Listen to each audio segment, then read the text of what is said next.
আপনার প্রথম স্ত্রীর অধিকার, প্রথম স্ত্রীর হক ইনসাফের সাথে তার হক আদায় করার সামর্থ্য থাকলে দ্বিতীয় বিয়ের নাম নিতে হবে। কথা কি বুঝে আসছে?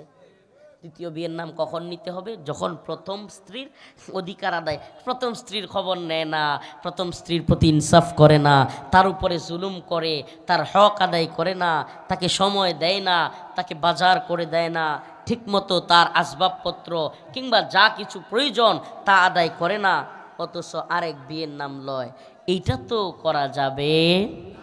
হ্যাঁ, তবে যদি আমার মা বোনদেরকে বলি, এমন কোনো স্বামী থাকে যে আপনার ভরণ পোষণ ঠিকমতো করতেছে, তার চাহাত আছে, তার টাকা পয়সা আছে, তার শারীরিক চাহিদাও আছে, তাইলে অবশ্যই অবশ্যই আপনার উচিত আপনার স্বামীকে দ্বিতীয় বিয়ের অনুমতি দেয়া।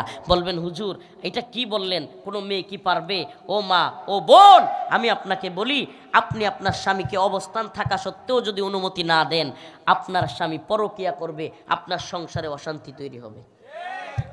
আপনার স্বামীকে যদি পরকীয়া থেকে বাঁচাইতে চান, তাইলে আমি আপনার ভাই হিসাবে বললাম, কষ্ট নিয়েন না। আপনার সংসারে অশান্তি তৈরি করা আমার কাজ নয়। অবশ্যই অবশ্যই আপনার সংসার যেন সুন্দর থাকে, এটাই আমাদের দায়িত্ব।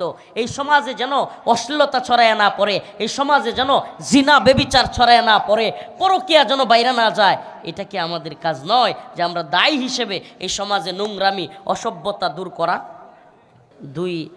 প্রথম স্ত্রীর অনুমতি ছাড়াই নাকি দ্বিতীয় বিয়ে করা যাবে। এখন অনেকেই খুশি হয়ে গেছে গা, তাদেরকে জিজ্ঞেস করি, এতদিন কি তাইলে হাইকোর্টের ভয়ে আপনি দ্বিতীয় বিয়ে করেন নাই? ইসলামের বিরুদ্ধে গেলে, আল্লাহর বিরুদ্ধে গেলে কঠোর প্রধানমন্ত্রী মানি না, এটা আমরা বলেছিলাম। বুকে সাহস নিয়ে, হিম্মত নিয়ে কারাগারে গিয়েছি, জেল জুলুমের শিকার হয়েছি, আবার ফিরে এসেছি, চুপ থাকি নাই।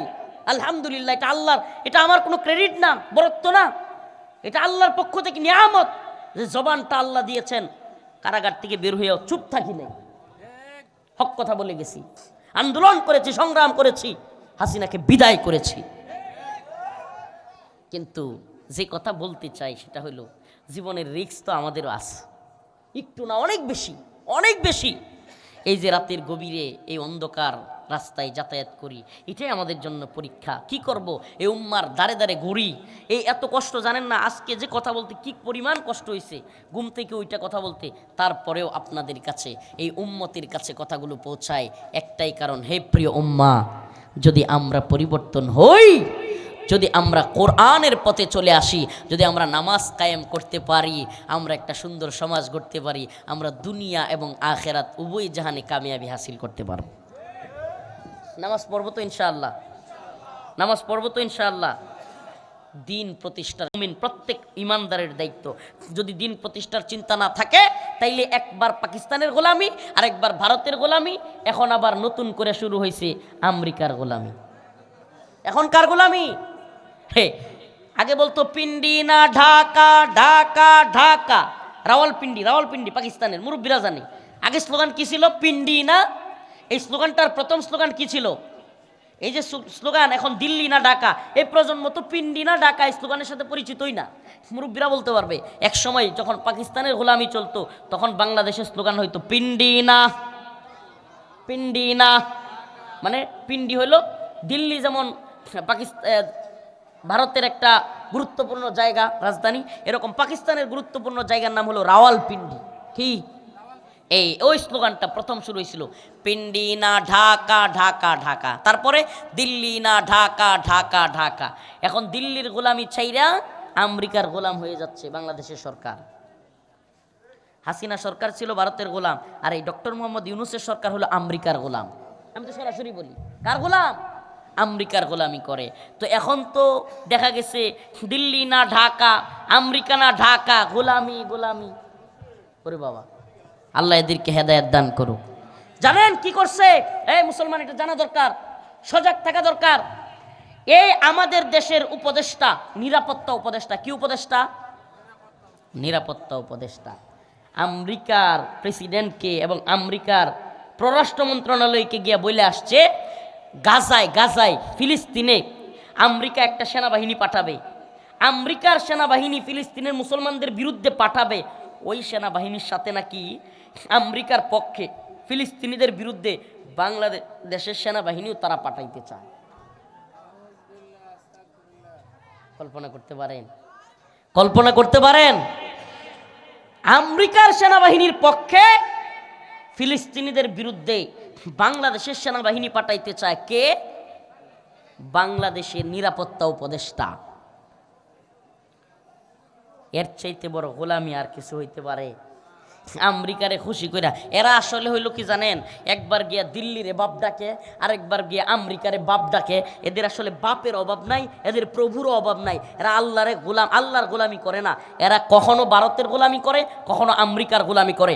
আমরা ভারতের গোলামিও করি না, আমেরিকার গোলামিও করি না, আমরা একমাত্র আল্লাহর গোলামি করি। ঠিক আছে তো ইনশাআল্লাহ? প্রিয় ভাইরা আমার, বন্ধুগণ আমার, সজাগ থাকেন। এই যে আমেরিকার গোলামি নতুন করে শুরু হয়েছে, আল্লাহ না করুক এই গোলামি কোথায় যে গিয়া ঠেকে।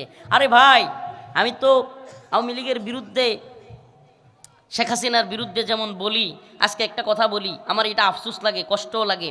আজকে যদি শেখ হাসিনা এবং তার সরকারের কোনো পররাষ্ট্র মন্ত্রণালয়ের মন্ত্রী আমেরিকান সরকারকে গিয়া বলতো খালি যে আমরা আপনার সেনাবাহিনীর সাথে ফিলিস্তিনের বিরুদ্ধে সেনাবাহিনী পাঠাইতে চাই, এই দেশে দেখতেন আরে বাপরে দলের অভাব থাকতো না। আর অনেক হুজুরদের দেখতেন একবারে মুখ এটারে 10 মুখ কইরা বলতো, এই দেখো হাসিনা আমেরিকার হাতে দেশটারে তুলে দিচ্ছে। এখন দেখবেন এই মুনাফিক মার্কা কিছু লোক এখন কিছুই বলে না। আশ্চর্য লাগে, এদের কারণে আওয়ামী লীগ কথা বলবার সুযোগ পায় যে হুজুররা খালি আমাদের সময় কথা বলতো, এখন যে আমেরিকার হাতে এই উপদেষ্টারা দেশ তুলে দিচ্ছে এখন তো কিছু বলে না। আমরা বলি, আমরা আগেও বলেছি, এখনো বলি, দিল্লির গোলামিও চলবে না, আমেরিকার গোলামিও চলবে না, আমরা একমাত্র আল্লাহর গোলামি করব। আল্লাহ তাআলা আমাদের সবাইকে সবর, নামাজ এবং আল্লাহর গোলামি করবার তৌফিক দান করুক। ওয়া আখিরু দাওয়ানা আনিল হামদুলিল্লাহি রাব্বিল আলামিন। আমার ক্ষমা করে দিন, আর পারতেছি না, কষ্ট লাগতেছে। আল্লাহ তাআলা আমাদের সবাইকে আবারও ইনশাআল্লাহ কোনো ময়দানে দ্বীনের কথা বলবার জন্য একত্রিত করে দিক। সুবহানাকাল্লাহুম্মা ওয়া বিহামদিক আশহাদু আল্লা ইলাহা ইল্লা আনতা আস্তাগফিরুকা ওয়া আতুবু ইলাইক। আসসালামু আলাইকুম ওয়া রাহমাতুল্লাহি ওয়া বারাকাতুহু। শুনেন, আল্লাহ পাক বিধান দিয়েছেন, অবশ্যই অবশ্যই আমরা এই বিধানের পক্ষে। কোরআনে বিধান আছে, এই বিধানে আমার মা বোনেরা রাগ করবে শুনলে, এই হুজুরের ওয়াজ শোনার লেগে এত রাত পর্যন্ত সজাগ থাকলাম নি, এই কথা শোনার লেগে আমার স্বামীরা, মা বোনেরা বলবে যে হ্যাঁ আমাদের স্বামীরা এই ওয়াজ শুনতেছে, আল্লাহ জানে কি বিগাড় যে বাজে। শুনেন প্রিয় মা বোনেরা, আমরা আপনাদেরকে কষ্ট দিতে চাই না। আল্লাহ পাকের বিধান আমাদেরকে বলতে হবে, কোরআনে আছে আমাদেরকে বলতে হবে, কিন্তু